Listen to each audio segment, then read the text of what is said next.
You're watching two wars at the same time, and only one of them is real. On one screen, a president stands behind a podium, calm, controlled, declaring victory as if the outcome has already been decided, while on another screen there are no speeches, no polished statements, just American soldiers pressed flat against burning ground, arms over their heads, waiting for the next missile to land.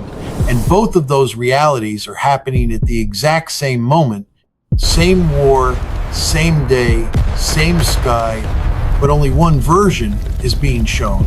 Because what unfolded on February 28th, 2026, didn't end the war. It triggered something far more dangerous before most of the world even finished their morning coffee. The sky over Iran exploded into motion as B-2 bombers cut through the darkness. Carrier strike groups launched coordinated waves, and precision munitions tore into nuclear facilities, command centers, and hardened military infrastructure in an operation named Epic Fury, designed not just to weaken Iran, but to break it, to decapitate its command structure and erase its ability to project power across the region. And within just 3 days, the message from Washington was absolute. Iran's military was practically extinct, a word that would soon unravel under the weight of what came next, because while victory was being declared on camera, something else was already in motion behind the scenes, something calculated, deliberate, and prepared long before the first bomb ever fell. And then it hit not as a reaction, but as a statement. In a single coordinated window, Iran launched over 100 ballistic missiles, not scattered blindly, but directed with precision, combined with nearly 200 guided rockets and waves of attack drones moving in synchronized layers, a multi-vector assault that didn't look anything like the actions of a defeated military, because armies that are destroyed don't execute complex synchronized strikes across multiple countries within hours. They don't hit targets that aren't even publicly known. But that's exactly what happened, because Iran didn't aim for empty desert. It aimed for coordination nodes, command points, places where decisions are made and operations are controlled. And one of those targets was a covert U.S. naval coordination hub near the Fifth Fleet's operational zone in Bahrain, a location not listed on any public map, not discussed in any briefing, yet it was found and it was hit, struck by a combination of ballistic missiles and drone swarms designed to overwhelm defenses and guarantee impact, and the result was immediate. Multiple senior U.S. naval officers seriously wounded, not treated locally, not moved to nearby bases, but evacuated out of the region entirely to civilian hospitals in Panama, far from the battlefield, far from journalists, far from scrutiny, a decision that wasn't about logistics, but about controlling the narrative. And while that evacuation was happening, another strike unfolded almost simultaneously, this time targeting a covert site inside Bahrain, where approximately 80 U.S. personnel believed they were protected by secrecy, invisible within classified operations. But they were located, tracked, and hit without warning, followed by another coordinated strike in the UAE near Al Minhad Air Base, where around 200 personnel, including senior commanders, had gathered a meeting that should have been secure but wasn't, because that site was compromised and struck with precision, leaving at least 37 confirmed dead in a single attack, a number that wasn't speculation, wasn't rumor, but an official figure that quietly surfaced without dominating headlines, because numbers like that don't fit into victory narratives.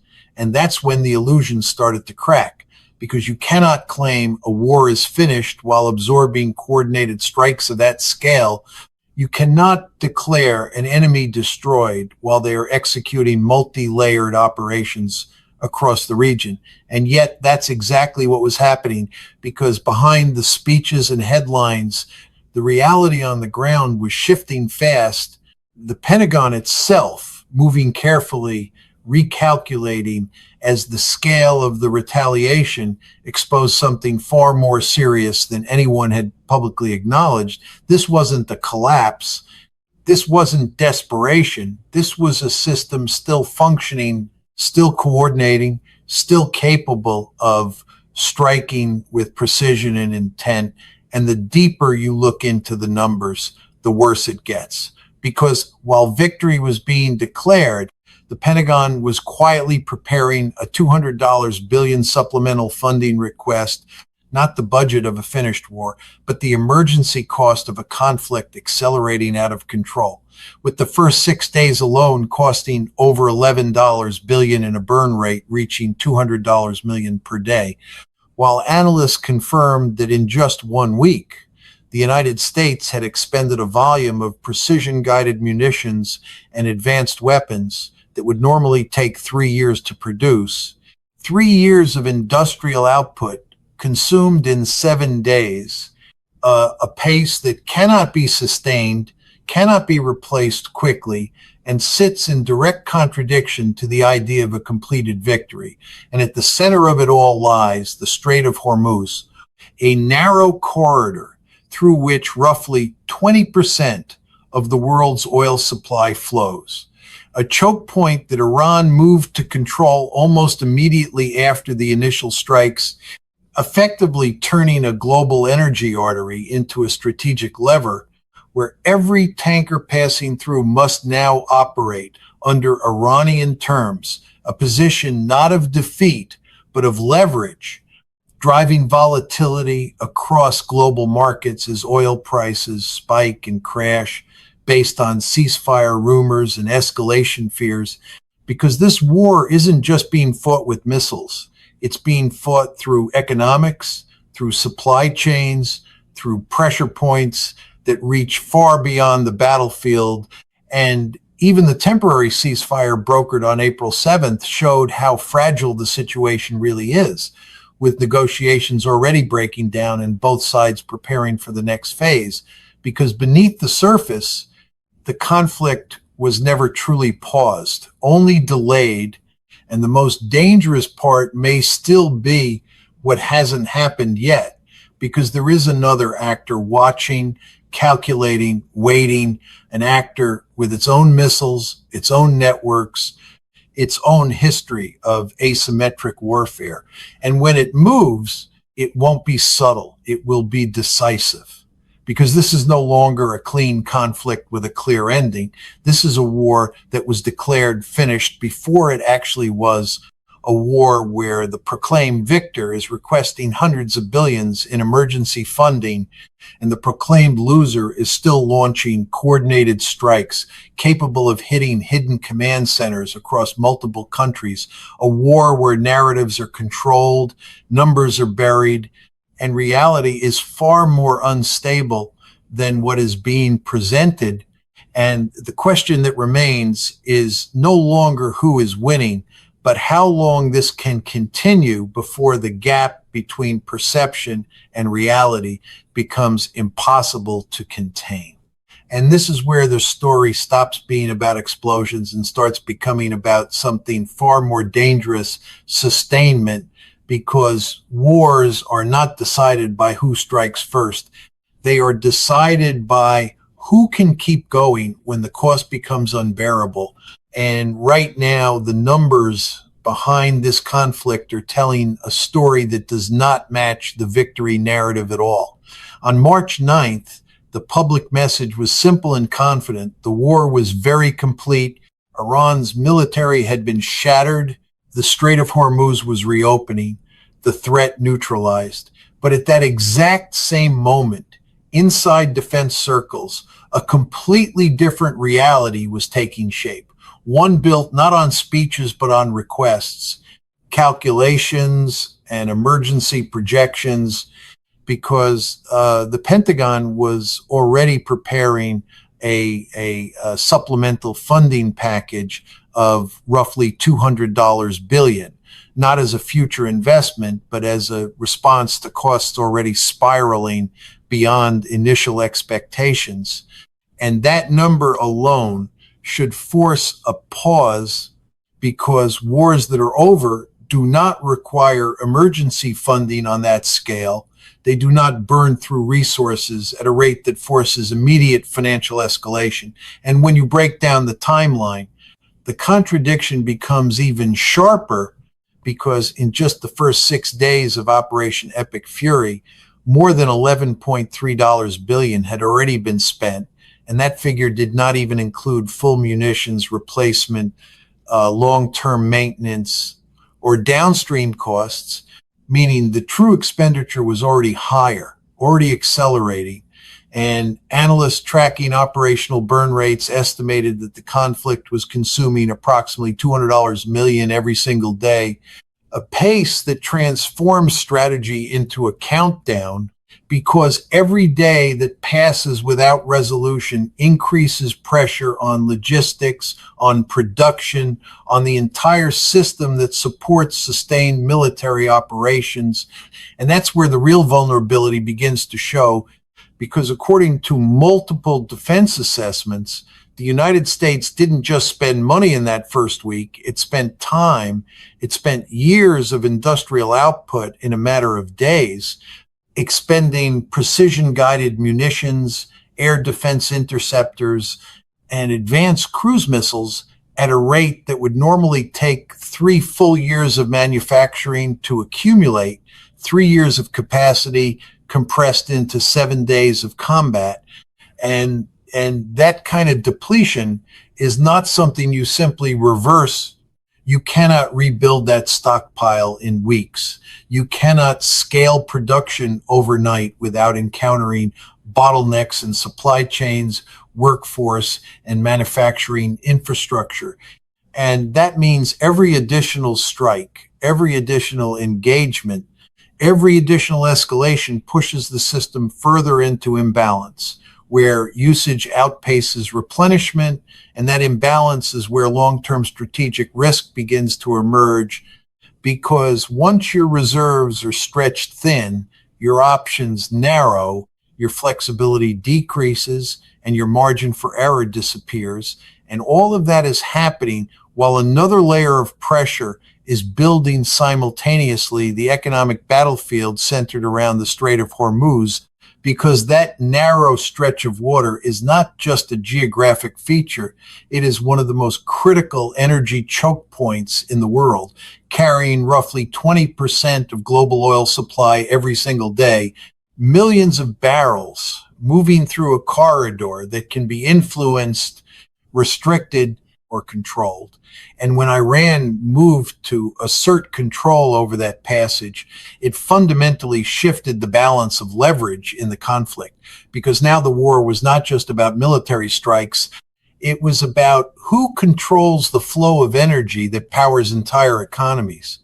And almost immediately, global markets reacted, oil prices surged, insurance costs spiked, shipping routes were reevaluated, and uncertainty spread across industries that depend on stable energy supply. Because when a single choke point becomes contested, the ripple effects are global, not regional.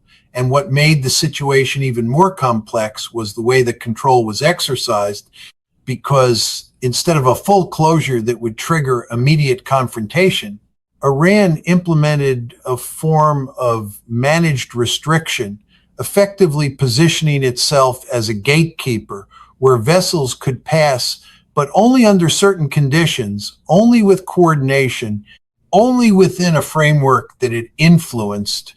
And that approach maximized leverage without forcing an immediate all-out response, creating a situation where pressure could be applied gradually but consistently.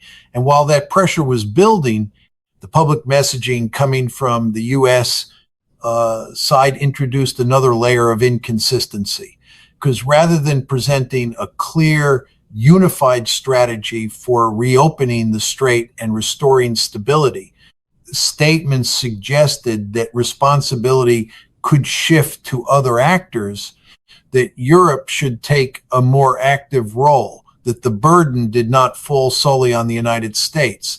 And that kind of messaging, whether strategic or improvised, signaled something important. It signaled that the situation was more complicated than the initial narrative suggested. Because when control of a global energy artery becomes uncertain, every stakeholder feels the impact, from governments to corporations to individual consumers. And the volatility that followed reflected that reality, because markets began to move not based on fundamentals, but on expectations, on rumors of escalation or de-escalation, on the fragile hope that a ceasefire might hold. And that hope briefly materialized on April 7th, when a temporary ceasefire was brokered through Pakistan's leadership, creating a short window of stability that immediately translated into economic relief, with oil prices dropping sharply as the risk of disruption appeared to decrease.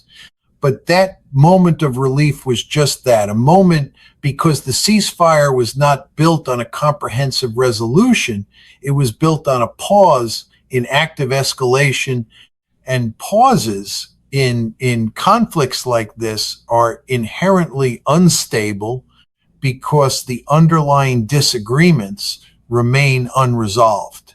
And in this case, those disagreements were significant because Iran's position included demands for sanctions relief, access to frozen assets, and broader structural concessions, while the U.S. position focused on achieving terms that could be framed as a strategic victory.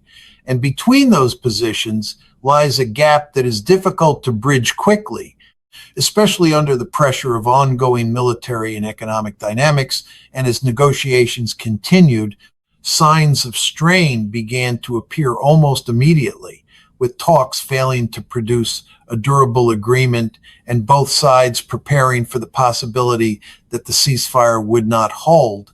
And that brings the situation back to its most critical point, the transition between pause and escalation. Because if the ceasefire expires without extension, the conflict does not reset. It resumes, often at a higher intensity, because both sides have used the pause to reposition, to reassess, to prepare for the next phase. And all indicators suggest that preparation is already underway because Iran's operational capability remains intact. Its doctrine of distributed production and redundant systems allowing it to continue generating missiles, drones, and strike capacity even after initial bombardment, and that resilience directly challenges the early assumption that its military infrastructure had been effectively neutralized, because a neutralized force does not sustain coordinated operations over time. It does not maintain strategic coherence, and it does not continue to impose costs on its adversary. And yet that is exactly what is happening. And the longer this continues, the more the conflict shifts from a question of initial dominance to a question of endurance, because endurance is what determines outcomes in prolonged engagements. Not the first strike, not the first week, but the ability to absorb pressure and continue functioning. And that is where the psychological dimension of the conflict becomes just as important as the physical one, because narratives shape perception, perception influences decision-making, and decision-making drives actions that can either escalate or contain the situation. And right now, those narratives are diverging, with public statements emphasizing control and progress, while underlying data points, costs, resource depletion, market volatility indicate a far more complex and uncertain reality. And that divergence creates risk, because when perception and reality move too far apart, adjustments tend to happen suddenly rather than gradually. And those adjustments can come in the form of policy shifts, strategic escalations, or unexpected developments that change the trajectory of the conflict. And for individuals and institutions watching this unfold, the implications are already tangible because the economic effects are not theoretical, they are measurable. From fluctuations in fuel prices to shifts in investment markets to the long-term fiscal impact of sustained military spending. Because a $200 billion supplemental request is not an isolated event. It feeds into broader financial systems, into national budgets, into debt structures that extend far beyond the duration of the conflict itself. And historically, those costs rarely remain static. They tend to grow, to expand as additional factors are accounted for, including long-term care for personnel, equipment replacement, and the indirect costs of maintaining a prolonged military presence. And all of this is happening in parallel with another factor that has not yet fully entered the public conversation, a potential third actor, one that has remained largely inactive but possesses its own capabilities, its own networks, and its own strategic calculations. And if that actor chooses to engage, the dynamics of the conflict could shift significantly because multi-front scenarios introduce complexity that even well-prepared systems struggle to manage. They stretch resources, complicate coordination, and increase the likelihood of unintended escalation. And historically, those are the moments when conflicts become far more difficult to control because the number of variables increases while the ability to manage them decreases. And that is the underlying tension in the current situation, because despite the appearance of structure, despite the existence of negotiations and temporary agreements, the conflict remains highly fluid, highly sensitive to changes in both military and economic conditions. And as long as those conditions remain unstable, the potential for escalation remains high. And the deeper you examine the available data, the clearer it becomes that the situation is not moving toward a simple resolution. It is evolving, adapting, and in some cases intensifying beneath the surface. And that is why the next phase of this conflict will not be defined by what has already happened, but by how these pressures, financial, logistical, strategic, and psychological, interact in the days and weeks ahead. Because when those pressures reach a critical point, the outcome is rarely gradual. It is abrupt, it is decisive, and it changes the trajectory of everything that follows.